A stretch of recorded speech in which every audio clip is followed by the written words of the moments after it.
So hi everyone, it's good to see you. So this week it's all about guru devotion. This is the topic this week. Just in general, gurus and masters and teachers and the necessity or the non-necessity of that. So today we'll discuss a little bit the benefits of spiritual guidance and what's good about it. Thursday we discuss a little bit what could be problematic about it. So there are really three benefits of receiving spiritual guidance. But before we go into that, for example, there's a little story of the Buddha himself, who had one of his chief disciples, Ananda, his cousin actually, ask him one day about spiritual guidance. He had this insight and this short realization, and he said to the Buddha, well, spiritual guidance is actually 50% of the path. It's half of the path, which is quite a lot, right? And the Buddha said, no, that's not true. It's not accurate to say. Actually, spiritual guidance or spiritual friend is the whole of the path. What this points to really is the understanding that who we are associated with, who we spend time with, is very, very important. People, we can say that we are the average of the people we spend time with, the people that we hang out with. So if you spend time with people who are, let's say, really interested in reading books, likelihood that you pick up this habit as well is very, very high. If you want to be, this is my own example that I always give, if you want to be a golf pro, then it's very good to hang out with golf pros. If you want to be very good at a specific skill, then it would be advisable to hang out with people who have that skill. Then the path is easy to learning that skill. But if you're on your own, let's say, and you just try to be a golf pro without really surrounding yourself with people who are professionals in golf, it's going to be really difficult. It's going to be a very challenging path. Much more difficult than when you hang out with people who are already professionals at that. Same, of course, is true for meditation. If you want to learn meditation, or you want to pick up a spiritual practice or attain self-realization or whatever it is that you're after, then it's important to seek out people who have that, or who are at least on the path to that as well, who share the same interests, right?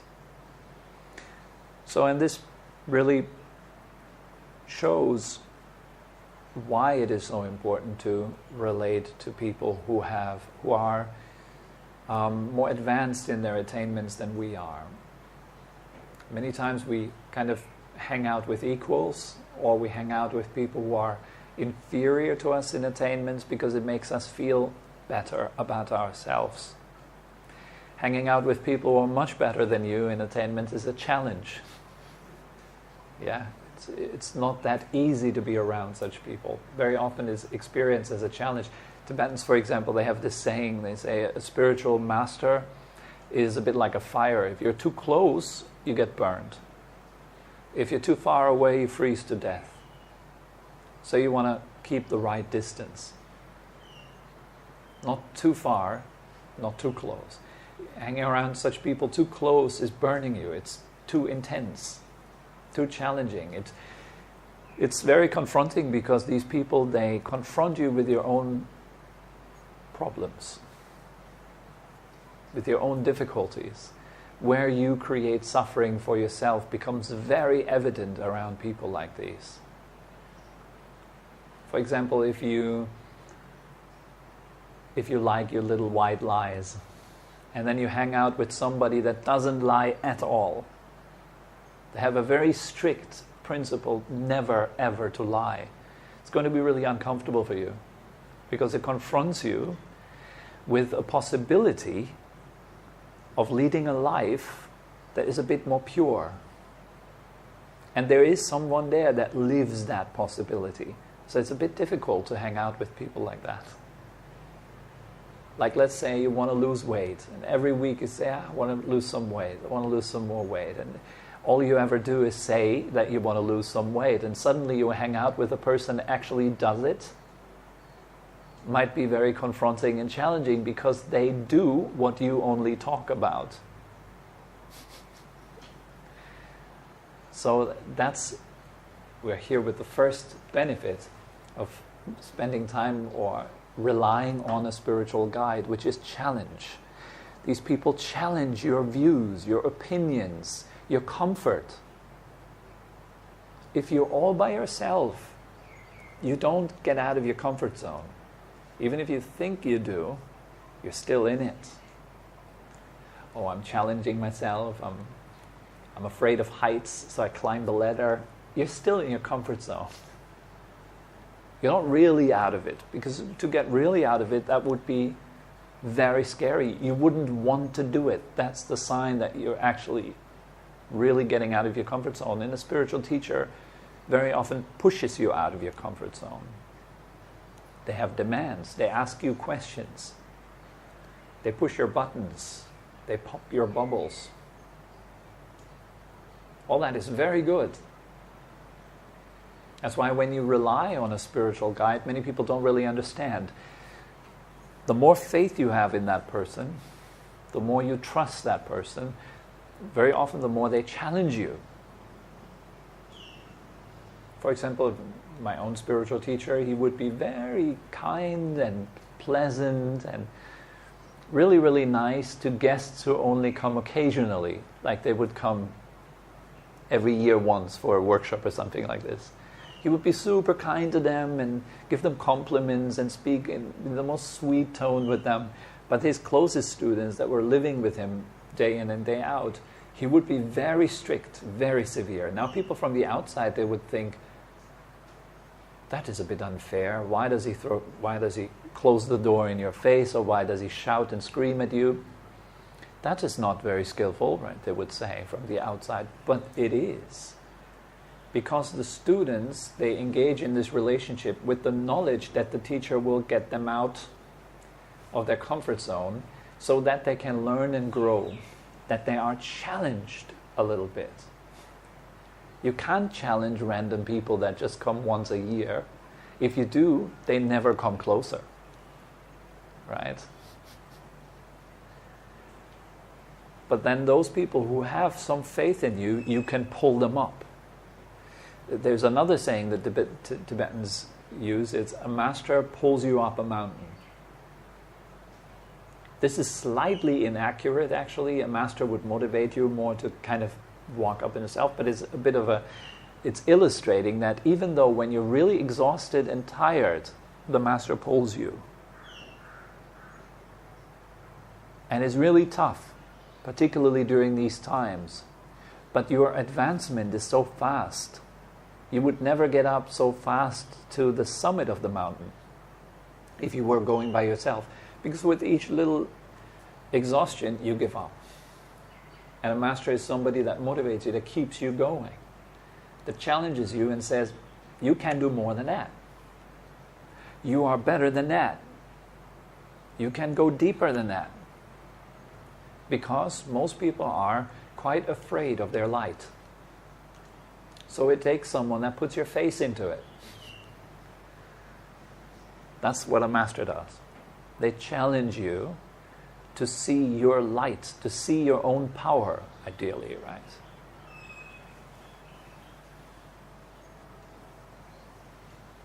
So that would be the second kind of benefit. It's guidance.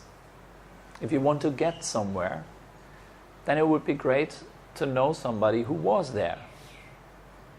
Let's say you want to find the nearest 7-Eleven store, and you have no clue about the neighborhood, you don't know the street names, you don't know anyone around here, and someone who just has been at 7-Eleven says, I can bring you there. You would still have to walk by yourself. They don't carry you to the 7-Eleven, but they guide you there. It makes things so much easier, right? You don't have to get lost on the way and re-find your way and ask many people who all might give conflicting information. Now, a spiritual path is by far more complicated, than finding the nearest 7-Eleven store.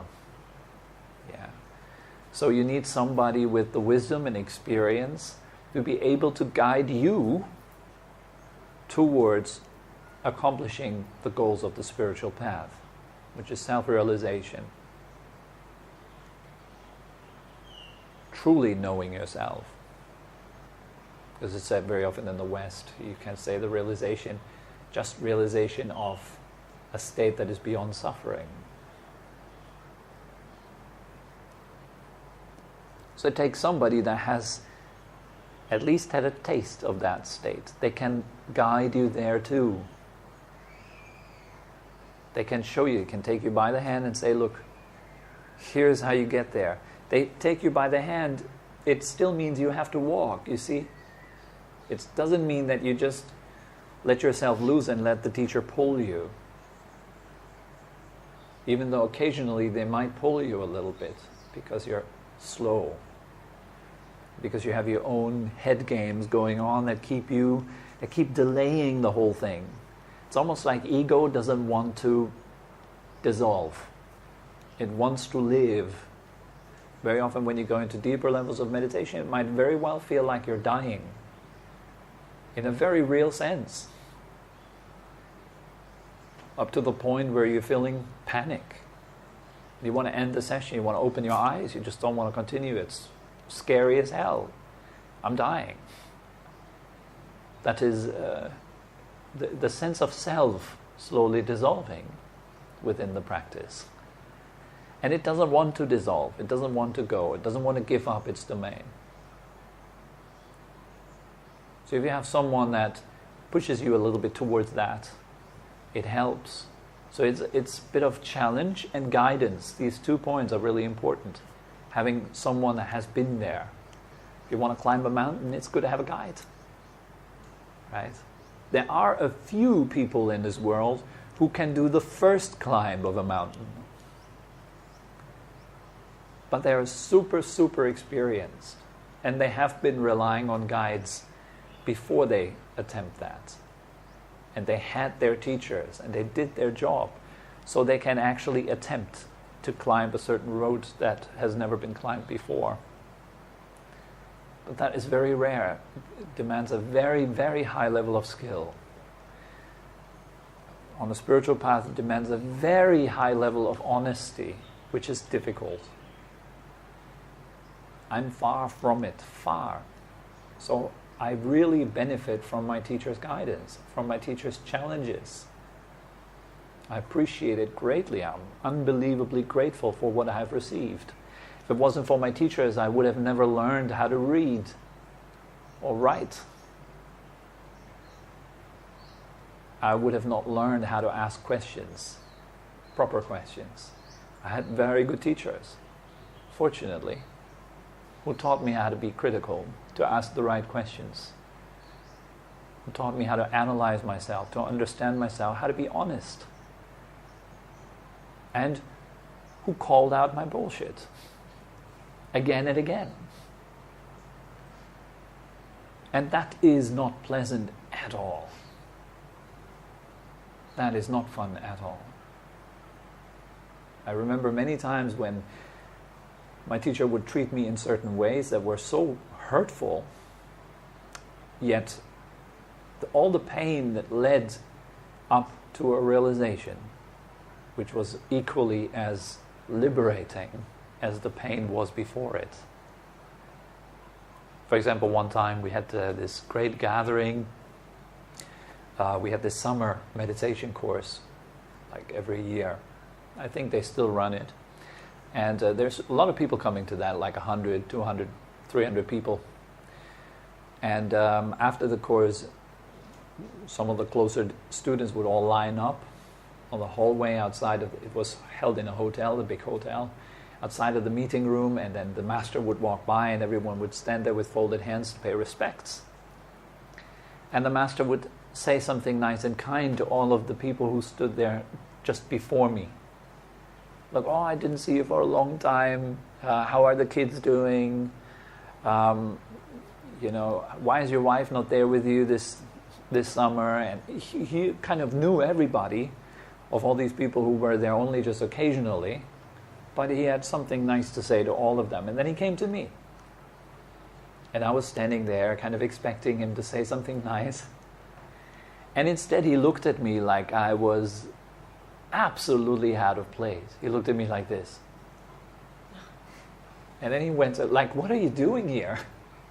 What are you doing here?" And then he just went on, "Hey," and just to the next one. Yeah.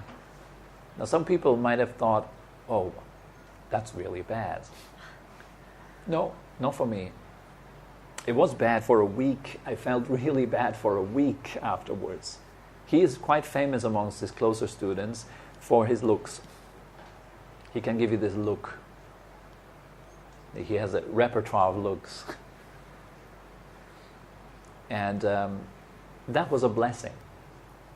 It took me a week to wake up to what has happened. And the realization was, I am that fragile that a look is enough to throw me off my balance for a week. Upon realizing this, I felt, wow, that is an amazing lesson. And that's why you relate to a spiritual teacher so deeply. And you're able to submit to these kind of things because you're here to train. You're here to learn something. So you need someone to challenge you. Like if you want to get really good at boxing, you better have people come and punch you in the face. Right? Because otherwise you're not getting good at boxing. If nobody ever punches you in your face, you know, you can do everything that looks like you're a boxer. You can have your sandbag. You can take selfies with gloves. You can do all of it, and it'll look spectacular until someone punches you in your face and calls out your flaws. Then it's not that funny anymore. You're like, oh God, I'm not really a boxer. Now the same is true when you're doing spiritual practice. If you practice your meditation technique, then somebody needs to be there to unsettle you in little ways. Sometimes your students do that, and sometimes your teacher does that. And these times are absolutely brilliant. And the stronger your relationship with your teacher becomes, the more he knows what kind of buttons to push. And he will push them until the machine doesn't work anymore. He'll make you angry. Okay, you get angry and upset for a week. Next time he pushes the button, 3 days. You've gotten better. Next time he pushes the button, an hour. Next time he pushes the button, you're angry for 10 seconds. You drop it. Wow, you're really getting better at this. Great. And eventually he pushes the button and nothing happens. You're done. What's the next button? Don't sleep, right? You have to stay on your toes. You have to keep working. It's really important. And we don't do this to ourselves, usually. We stay comfortable.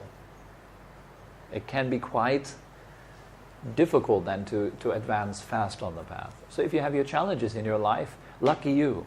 If your life is difficult, great. It's wonderful for spiritual practice. It's the best thing that could happen. It is due to our challenges, our difficulties, and our sufferings that we have that we sit here. That we have interest in getting to know ourselves. Right? The third point, equally as important as the first two, is transmission. The spiritual teacher is almost like somebody that you can download from. They enter and hold certain states. And as they hold these states, it becomes easy for you to assimilate them, to actually download this information. That happens on many levels. Transmission can happen through words. If a person with realization talks about a certain point, particularly to make you wake up. This is more rare in group settings because it's not individualized guidance. But it can still happen if you listen to these teachings as if they were directed at you personally. Then you receive the transmission of these teachings personally. If you listen to them like, oh, it's kind of directed at everyone, you're still in your comfort zone. So it's always a good advice to actually listen to whatever teaching that you read online, or that you hear online, or that you hear from people around you. Listen to them as if it is personally for you, not for an audience on YouTube, but you.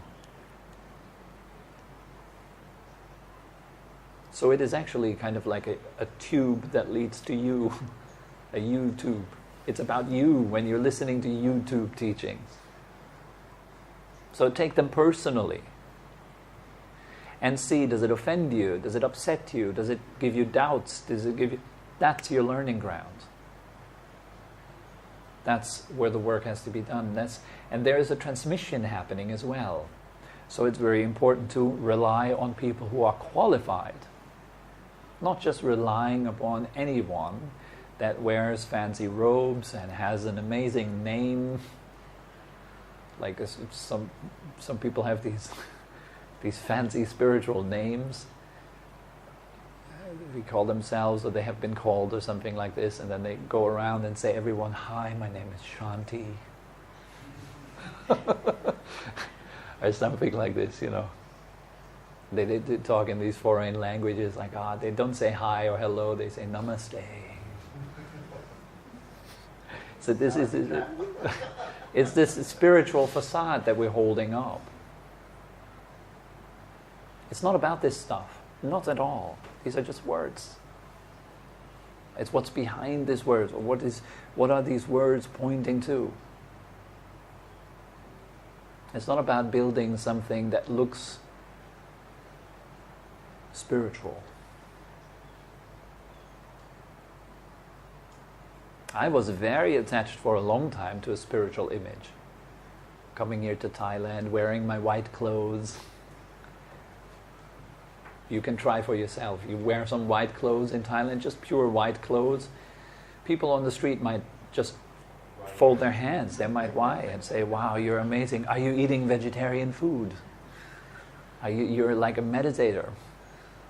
A holy being. A holy being, yeah. You're just coming out of some retreat or something. You're all white, the hair shaved. And then people paid respects, and I really enjoyed that. Some part of me enjoyed that. It was like walking through Tescalodas and someone just going... And inside I was like, yeah, I'm doing really well. And my teacher told me many, many times indirectly in group teachings, he said, and there are some people with their white clothes and their prayer beads walking around thinking that they're very spiritual, and listening to my teacher I was like, yeah, those people with their white clothes. And I wasn't realizing that it was me until I took the teachings personally and I realized it, what I was doing. And then I told my teacher, and he says, finally you got it. This is really important. We're not doing that to build an outer image. This is not about image building. If at all, it dissolves your images that you have of yourself and other people and the world and views and opinions and all that, by seeing through them clearly. So relying upon someone that has the ability to actually transmit certain states, not just words, but the state that comes with them. This is precious, equally as rare, and difficult for us to actually figure out who can transmit the state, not just the words. So that's why some books, if you read them, they come from a certain state. They're very transformative, powerful books. They carry the state.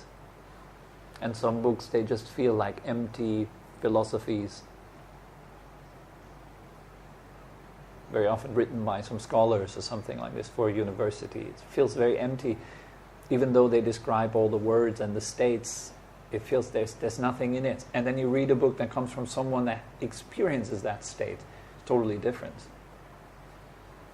Right? So that is transmission. Even resonates in book and media.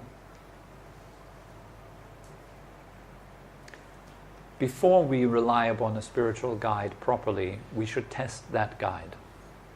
You don't just go to any guide and say, oh, okay, a spiritual teacher, you are my master. I bow to your lotus feet, O Guru. That's not advised.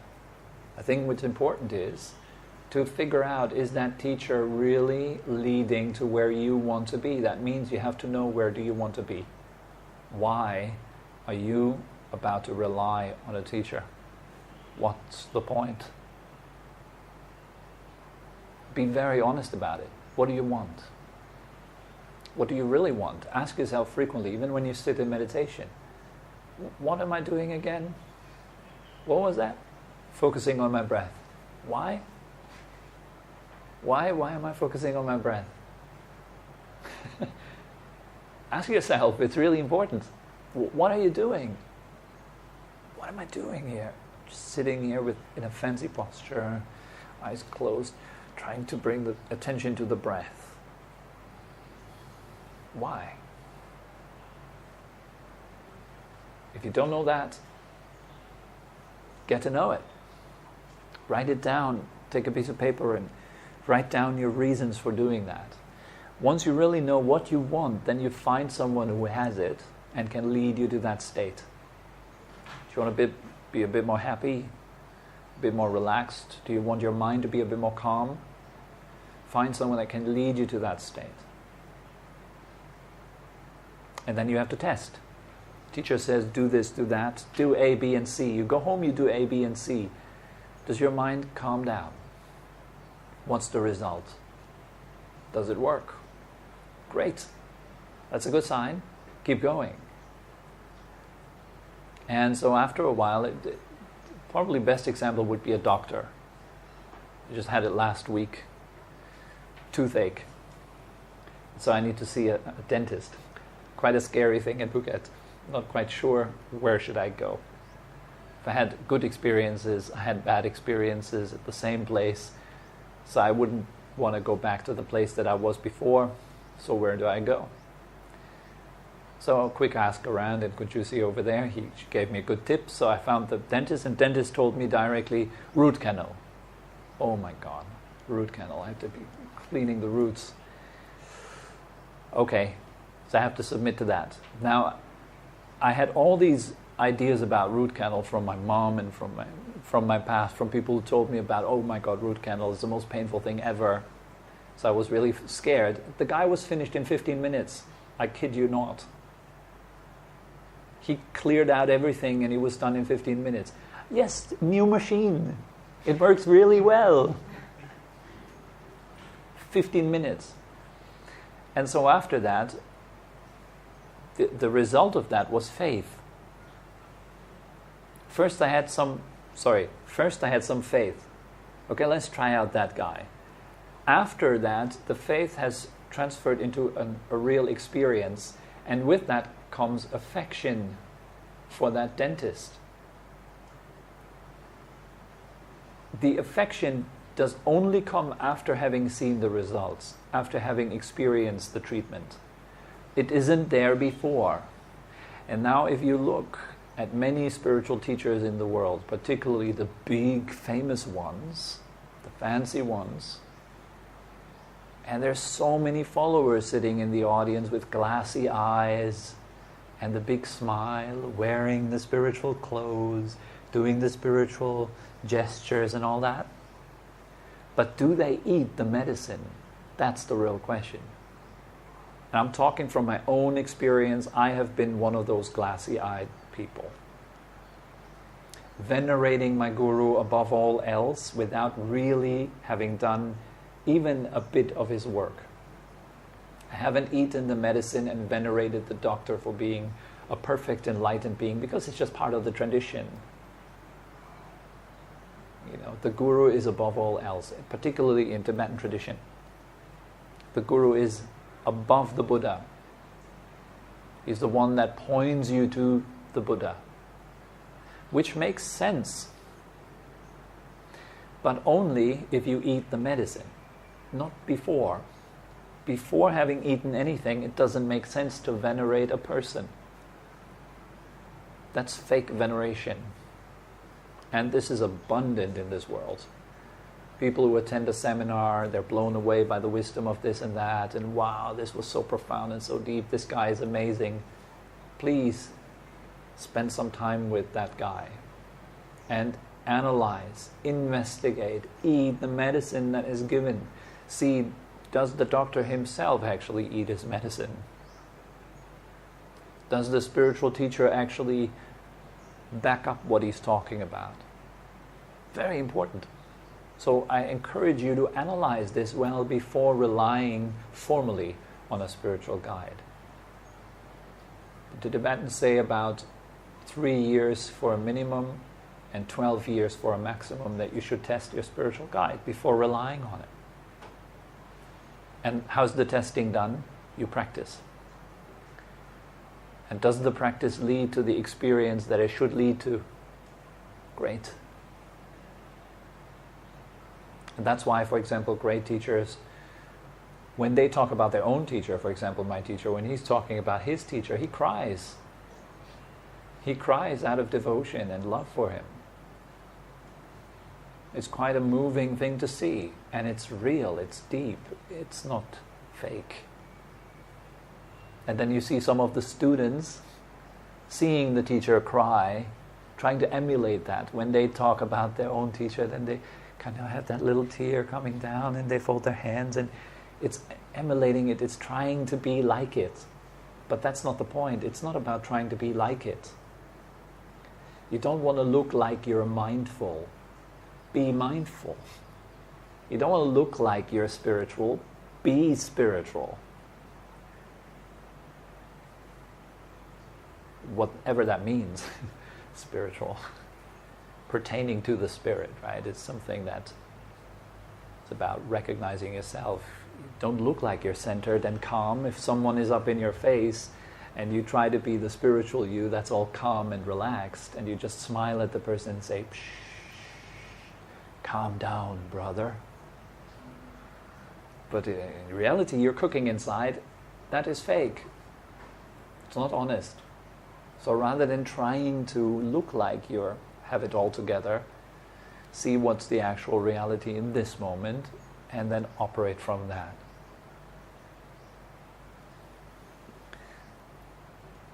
And so most efficient thing with relating to a spiritual teacher is a one-to-one relationship. That is the most powerful way. Having a teacher that tells you, look, what do you want? I want to increase my concentration. Good, do this. Come back in 3 months. Then you go up and you do it. And you really devote your time fully to the instruction. And you do it exactly as instructed. That is sincerity. You're sincere about the practice. And after 3 months you come back, the teacher asks you, how was it? You tell him how it was, then he gives you the next step. That's considered to be the best way to progress on spiritual path. Group settings like these are fine. They're good too if you take it personal and you do the work. So it all depends on us, right? What does our teacher tell us? Am I doing it? That's the question. Am I really doing it? If not, then do it. And see for yourself. And only when you really see for yourself does the inner teacher arise. Then you can teach yourself. There is something inside of you that can teach yourself. But that only arises upon really having relied on external teachings and an external teacher as a vessel to transmit those teachings. Some people who are very uncomfortable with surrendering to someone else, they say, it's all about the inner teacher. It's only the inner guru that counts. They've never relied on an external guru. They say it's only the inner guru. That's not correct. The inner guru says,